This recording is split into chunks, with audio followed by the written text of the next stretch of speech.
Shalom shalom అనగా మీకు సమాధానము కలుగునుగాక. ఈరోజు దేవుని వాక్యము రూతు 2:12. ఆయన నీకు సంపూర్ణమైన బహుమానమిచ్చును.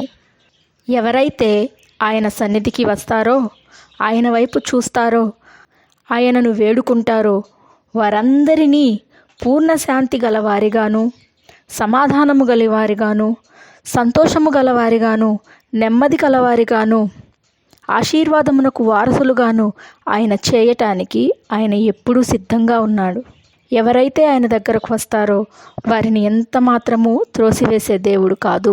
ఈరోజు నువ్వు ఏ సమస్యతో ఉన్నావో, కోర్టు సమస్యలతో ఉన్నావో, శత్రుభయంతో ఉన్నావో, నీవు చేసిన కష్టానికి తగిన ప్రతిఫలం పొందుకోలేక బాధపడుతున్నావో, నీవు ఏ పరిస్థితుల్లో ఉన్నప్పటికీ ఆయన వైపు చూసినప్పుడు, ఆయన సన్నిధికి వచ్చినప్పుడు ఆయన నిన్ను సంపూర్ణమైన బహుమానముతో నింపటానికి సిద్ధంగా ఉన్నాడు.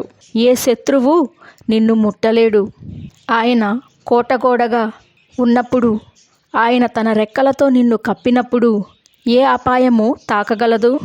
కాబట్టి ఈరోజు నువ్వు ఏ సమస్యతో ఉన్నా, ఎటువంటి పరిస్థితుల్లో ఉన్నా, సహాయము చేసేవాళ్ళు నాకెవ్వరూ లేరే అని బాధపడవలసిన అవసరం లేదు. ఆయన వైపు చూడు, ఆయన సన్నిధిలో వేడుకో, ఆయన రెక్కల నీడలో దాగి ఉండు. ఆయన ఇచ్చే బహుమానము నీ కళ్ళతో నువ్వే చూస్తావు.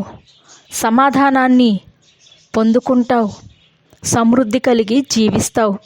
ఆయన సన్నిధికి వచ్చిన వారిని ఎంత మాత్రము త్రోసివేసే దేవుడు ఆయన కాదు. ప్రార్థన. దేవా, ఈ వాక్యం వింటున్న వారి హృదయాల్లో దీనిని ఫలింపచేయమని నీ సన్నిధికి వచ్చి నీవిచ్చు బహుమానాన్ని, సమాధానాన్ని, సంతోషాన్ని, ఆశీర్వాదాన్ని, నెమ్మదిని, ప్రొటెక్షన్ని పొందుకోవటానికి సహాయము దయచేయమని యేసు శక్తి కలిగిన నామమున అడిగి వేడుకొంచున్నాము తండ్రి. ఆమెన్.